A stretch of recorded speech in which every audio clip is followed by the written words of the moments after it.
could see you are asking questions in a manner that you want to influence the ones listening to us. But that's not correct. Okay. Yeah. I'm raising it once again in the context of the United Nations Development Goals. No, United Nations is us. You see, United Nations is not something alien somewhere else. Yeah. It's actually us.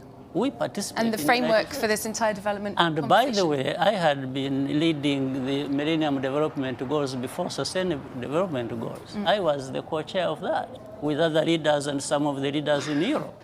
So you don't turn around, it's like you want... So you believe that there should be scrutiny on human rights in Europe, in Africa, in all countries? I believe that you shouldn't be there belittling Africans or leaders of... The lead up to the 2017 election that talks about opposition politicians, journalists, human rights defenders being jailed, physically attacked, even killed. I think you're interested in forced into exile or silence. I'm just interested in your idea of that assessment of your country. Raising your views to the audience so that you influence them by what you're the European Union sees itself very much as an exporter of human rights and a defender of human rights. So why can't you let me answer this? I'm very interested in your answer. Otherwise, you are going to ask and then answer yourself. I'm very interested in your answer. I'm giving you some context on why I'm asking. You're asking and giving answer at the same time. So please tell me, what do you make of this assessment?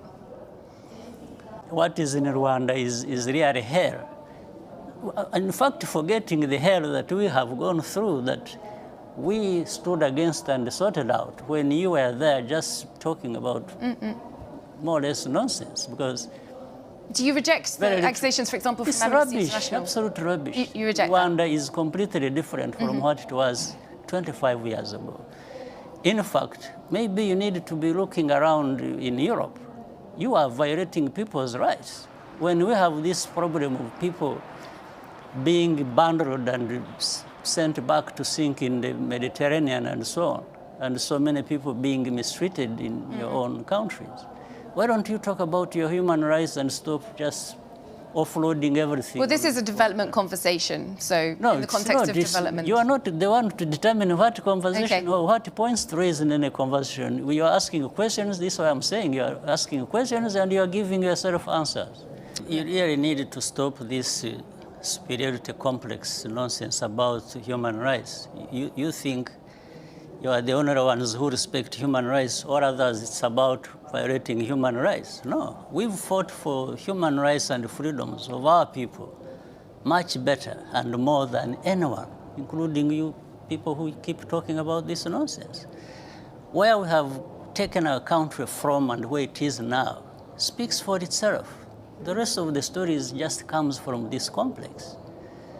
You know, these two worlds where there are people who know everything about human rights and all kinds of things, and another world where people are just people who don't know. But these are our human rights. It's not, when we respect the things we respect in our countries, it's not for you, it's not for anybody else, it's for ourselves.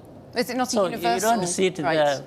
Yes, it is universal, but you don't sit there. If it is universal and you believe it, then you don't become the judge yourself. You don't start telling the others what to do, what they should not to do, or that what they are doing is not to your satisfaction. Who are you?